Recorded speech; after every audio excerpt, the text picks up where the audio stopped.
Every year, the Human Rights Foundation hosts the Oslo Freedom Forum, a time for those working in human rights activism to connect from all over the world. This May in Norway, I had the pleasure of sitting down with Roya Mahboob. Roya is an Afghan tech entrepreneur and founder of Citadel Software, a software development company based in Herat. In addition to being one of Afghanistan's first female tech CEOs, Roya founded the Digital Citizen Fund, a nonprofit that aims to increase women's technological literacy and provide employment and educational opportunities for girls in Afghanistan. Roya was named one of Time's 100 most influential people in the world in 2013 for her innovative initiatives to expand computer education. She has created 13 IT centers for girls in high schools across Afghanistan and plans to expand her programs to 40 schools, ultimately reaching more than 160,000 female students. Roya has also taken her model beyond Afghanistan to schools in Bangladesh, India, Pakistan, and Nepal. After facing death threats from the Taliban and others for her work, Roya left the country in 2013 and spent 2 years working remotely before returning to Afghanistan in 2016. Roya has since launched iNoura Academy, a technology company that focuses on education, software services, and robotics.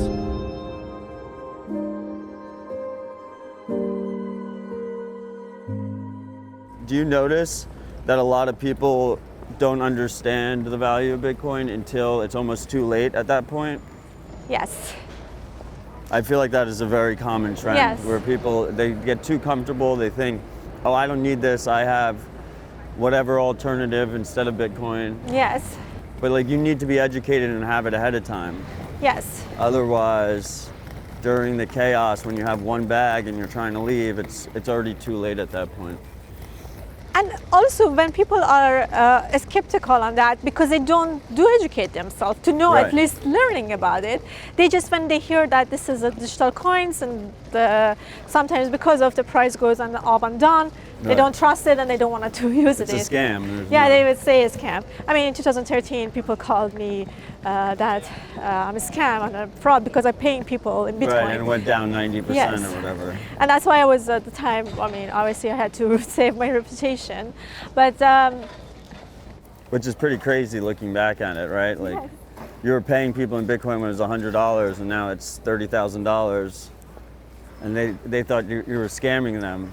yes, I remember how the other part of the world lives. Right. Half of the populations, or more than half of the population, almost more than 50% are living under the totalitarian governments. And again, billions of the people don't have bank accounts, billions of people don't have an ID, and it could be a solution for them. There's a massive disconnect there. Yes. People from where I'm from really have no idea. They Yes. just live in this little bubble. Yeah. They think everyone has it as easy as people in the West do. Yes.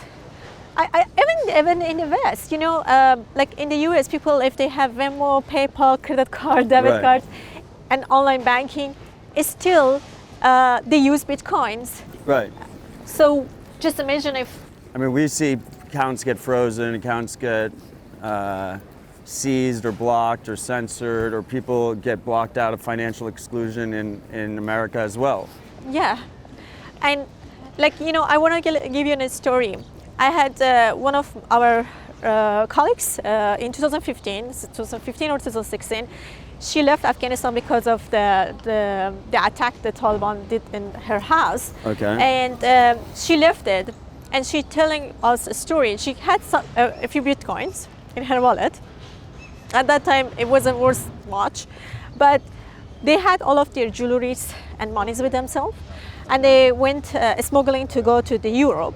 Obviously, in their ways, you know, this mafia that they take people from one way to another place. To cross the borders. Yes, and across the travel, border, right? and they took everything from them. They took their monies, cash, jewelries, everything. They robbed them. Yes, they robbed them. And then when they arrived, they arrived in Germany, they didn't have anything. And then in 2017, I think that the price goes up. Right. And she immediately sold. She remembered that she had a Bitcoin. She sold, forgot. Yeah, I probably she forgot it. And then she sold her Bitcoins in 2017. She sold it Bitcoin in 2017, and then and you know, probably I think that around 2,500 something like that, and she got some money that she will be able to start a better lives there. you never know. You can trust your government. During emergencies or unexpected things. Yes. You can't travel with gold. You can't easily travel with gold or diamonds Yes. or jewelry or real estate. Your bank accounts get closed or taken. Yes. But with Bitcoin, you can go anywhere in the world with Bitcoin. You can cross borders. Yeah. And it's very hard to stop you. And no one knows if you have money. Right. And then it's in your mind. If you know the password, it's simple as that. If you know the password of your wallet, Right. it's always safe. And that's, I mean, we needed to give back the power to the people. It's never late to It's learn. never too late. Yes. Everyone always thinks it's too late, right? Have you Yes. noticed that as Yes. well? Roya, thank you for joining me. Thank you for having me. So you were born in Afghanistan, Yes. and then you left, and you came back to Afghanistan. What was that experience like, leaving your homeland and then coming back to your homeland? Well, I mean, you know, in 1996, when Taliban took our city, I still remember it. They started to taking the books and broken the TVs, and you know, from the window of my house, I saw that we had some books that for the children. I was at the time very young, and I saw that when they set them on the fire, I saw that how you know, your freedom and your, you know, the knowledge is born. And at that time, I think that I was get angry, but you know, you were living in a darkness, and then we decided to leave Afghanistan and go to Iran, because that was the only way to get educated. So then when you returned to Afghanistan, you started this software company. What was the inspiration or the reason for doing that? In 2003, we returned back, around 2003 and around 2004, we returned back to Afghanistan. And at that time, there was an internet club that was open up in Herat. And, you know, in Afghanistan, there was at that time, there was only one library in Herat that if you want to read about books, you could go to there and read. And if you wanted to have an updated information, you have to write the names of the book and send someone to Iran and bring for you. So you only had one reality that your teachers told you or your fathers, and you didn't know what's going on in the world. And I heard that there is a magic box in this internet cafe that connect you with the world, and you can find different realities, you know. And I was so really wanted to go to this internet cafe and see this magic box. And one day I was insisted, you know, it wasn't good for the girls to use the computer at the time. You know, from the first time that I used computer, I got in love with this magic box, and I was determined to make somehow technology to be the center of my career. And you know, I went to the university. I selected to study about computer science and increase my knowledge. And I started working at the university as an IT coordinator at a very young age. And then this was give me experience of working with the large projects that was run by NATO and Americans at the time. And I got good insight how to manage these projects and how to work, and then, you know, and I decided to start the Afghan Citadel Software, a company that could hire a lot of women as programmers and, you know, as bloggers, and that's how I started my business, to create a place that be safe and also allow women to have to showing their talents, you know, that we could also tell others that we can also do. So Afghan Citadel Software Company was the name. Yes. Was there a specific reason for that name? At the Citadel, we had in Herat a Citadel, it's a beautiful building that for centuries were there. So I just wanted to put the name of that. So we call it Afghan Citadel Software. I love the name. The name's a great name. Thank you. So you were a female founder, and a key aspect of this software company was that it employs, is it a female-only company? It was a female, yes. We wanted to have more women, and 85% of my staff were women. So it was like 85-15%? Yes. Men, women, men. So where does, apparently Bitcoin comes into this conversation at some point. How did you get exposed to Bitcoin? Like, how did that become part of your journey? Before I can talk about Bitcoin, I want to give you a little bit of information. Let's go for it. When you grow up in a society that restricted the women's, education, access to education and opportunity is difficult. Many of the women's life ran by men, and in my country and also the very conservative countries, and the women have a little opportunity to create lives for themselves, and their finances controlled by men.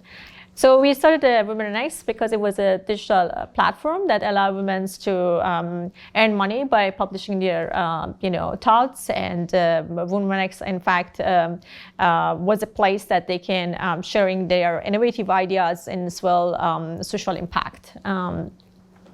And then we pay them in Bitcoins, but then the number of our women and bloggers get increased across the Afghanistan, and as well we started something to Pakistan and also in Egypt. The problem is that how to pay these people. Right. And then many of the women didn't have a bank account. And that sometimes it was required that you have a family permissions to go and open a bank account. And you needed a man to open the bank account. Yes. And culturally, because in the bank, if you will be older 18, you can open a bank account, but culturally, you don't go to open a bank account if your family not allow you. So you have the family permissions, and we have to send the monies to men's, because they didn't have the bank account. We had to send monies to their male and men's relatives' bank account deposit, and then you cannot do anything if men take the money. And it was also difficult to send money to different provinces, and you track that if the money the beneficiary get the money or not, because it's just very difficult when you send them the cash, and they say they receive it and they say they never receive it. So it's just like how to track it was also difficult. And then we trying to find different ways. If they don't have a bank account, we try to, if we can see if they have a PayPal. PayPal didn't work in Afghanistan at the time, also not in Pakistan because it was a sanitation. And then we decided to use mobile money, which was worked very well in Kenya, but at the time also didn't work in Afghanistan. Mobile money didn't work either. And then we heard about Bitcoin. It was very early at the time, and then it was like 2013 or something. 2013. Early 2013, we heard about the Bitcoins, and then we decided to use the Bitcoins as a way that we can pay people. And that's how we created the crypto payment system that using Bitcoin, which would allow women to receive their money instantly. And then obviously the Bitcoins bypass us by physical and social barriers. And with a push of a button, the Bitcoin appears on their digital wallets, and they receive money in a second, and it was just very powerful. It was also amazing. And at the time, when they're feeling that they have their money in their own bank, and they can have 24 hours access to your monies. Because if you go and even you open a bank account, you don't have 24 hours like in the US and other countries, because it's online banking also is accessible. But in Afghanistan, there wasn't online banking that you have access online.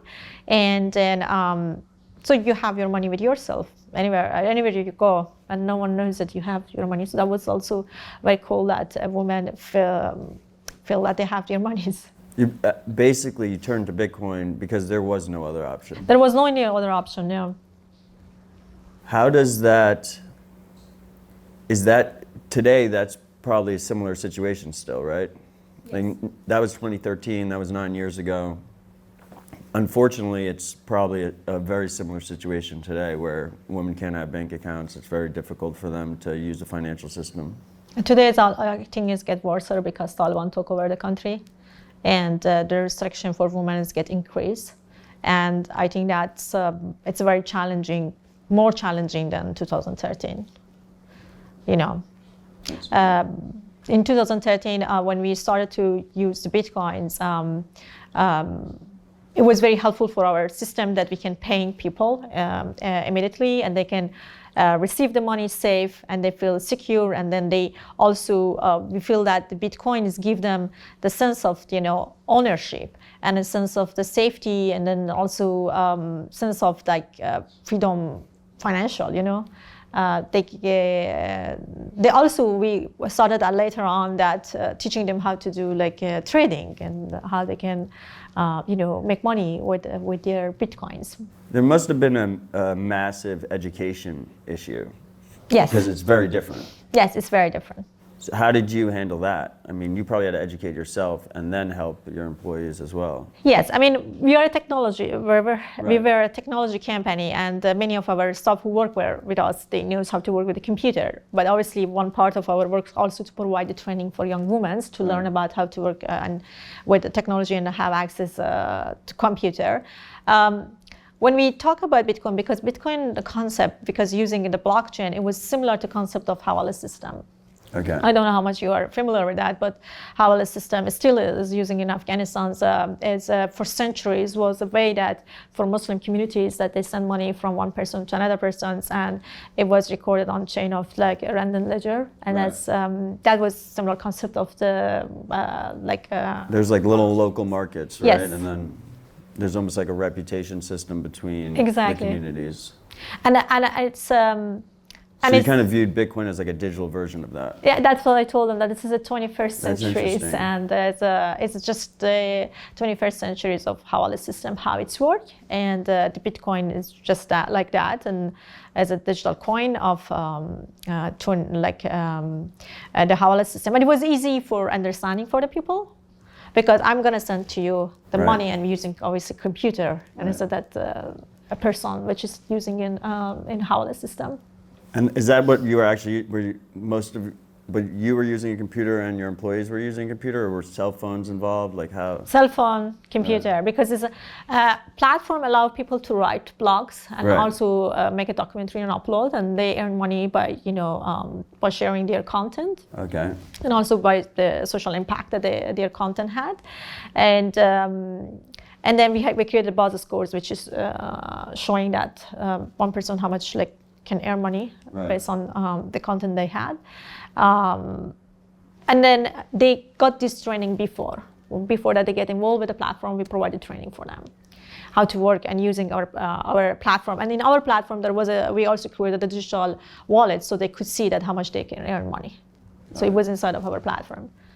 And we make it easier for the women, but obviously those who had the knowledge how to work with the cell phones and know how to work with the computers, they could use our platform in a better way. And then at that moment, and we find out, like, you know, obviously using the Bitcoin was great, but also, you know, the price of the Bitcoins goes up and down.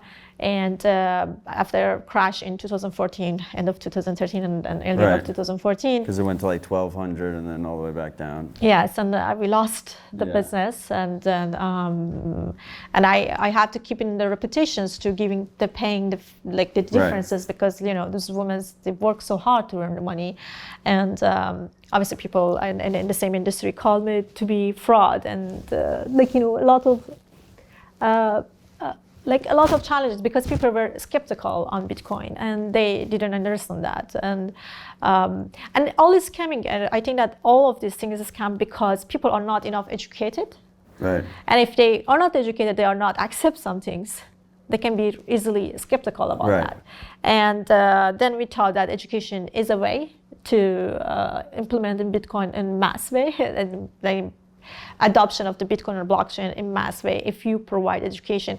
But education shouldn't be only for like developers or only those who are in technology. It should be the undeserved population, and even in the villages, you go and teach about them. And I think that was the way that we decided to focus on education after the WomenX platform. And we provided training for thousands of the young women to how to work with we had a financial literacy program, which Bitcoin and cryptocurrencies were part of our curriculum that we could teaching young women.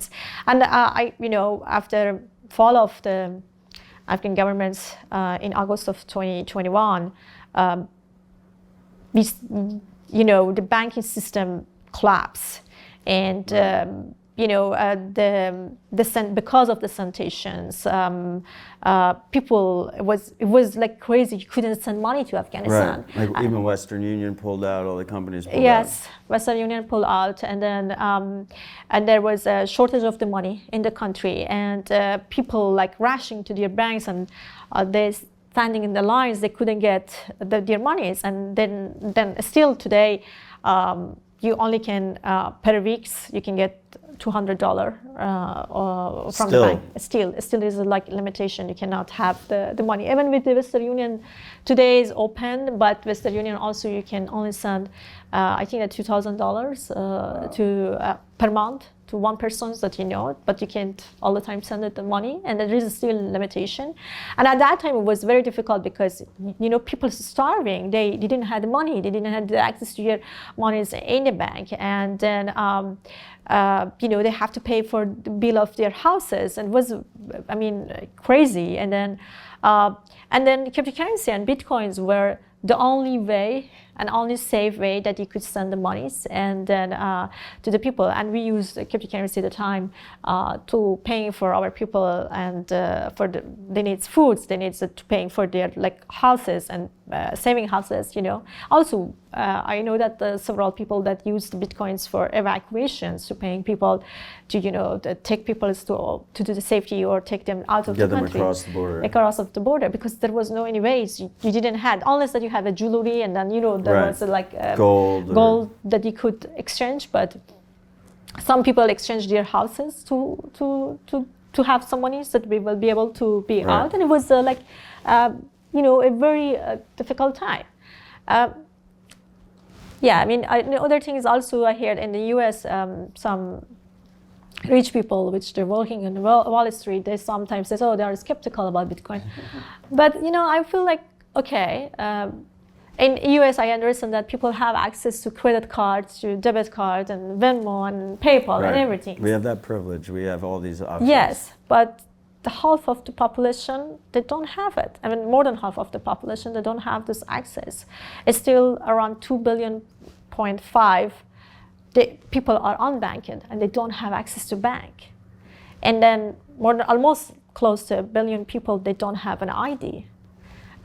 Which is, banks make it very difficult because they have a lot of bureaucracy to open a bank account. It's not always about the people who have everything. Right. Sometimes they have to think that the other part of the world don't have it, and these tools is very useful for those people.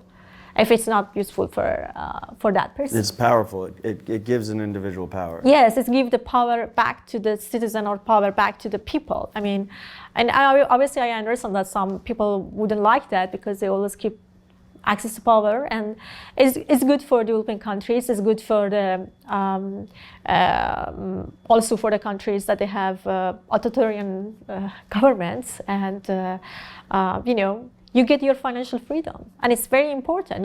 That especially with inflation of the prices that your currencies, and over at night your government will be changed, and the next day you don't have a job, you don't have any money, you don't have access to your bank. And I think that's the beauty of the Bitcoin, is that it gives you that freedom and that sense of the safety, that you are part of a global community, and you have a money that maybe someone's very rich in Wall Street have it, but with your little money, you can also have that same Bitcoins, and in your country. Right. It's a global network that's accessible to everyone. Yes.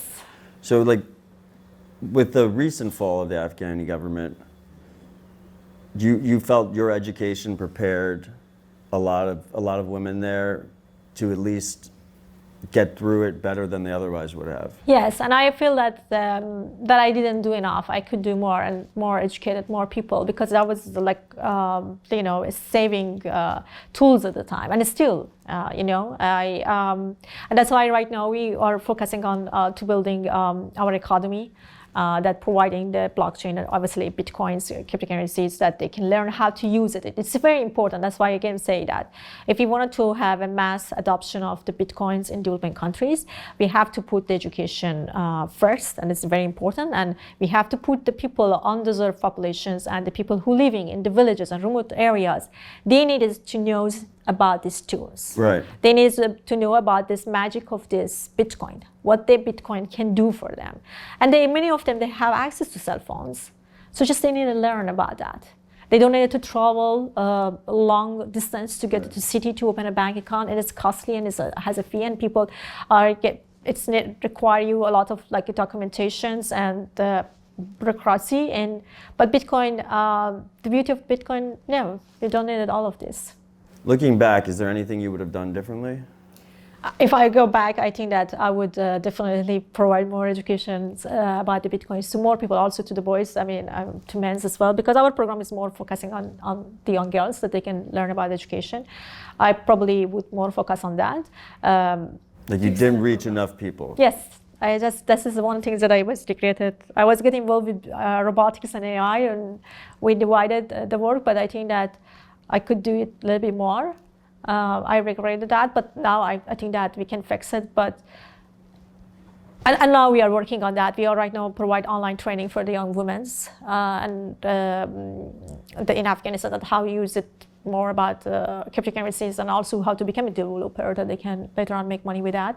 Especially at the time that right now that your governments not allow you to go to schools, not allow you to work. And recently they make new rules that the women should cover their face in the TV. So with such a leadership or the governments, the women needs more to becoming as a digital citizen. And another, we are going to relaunch same concept of WomenX. Today we call it Zola.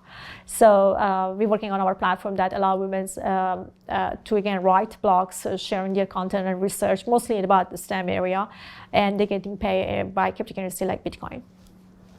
Awesome. Half the world is unbanked.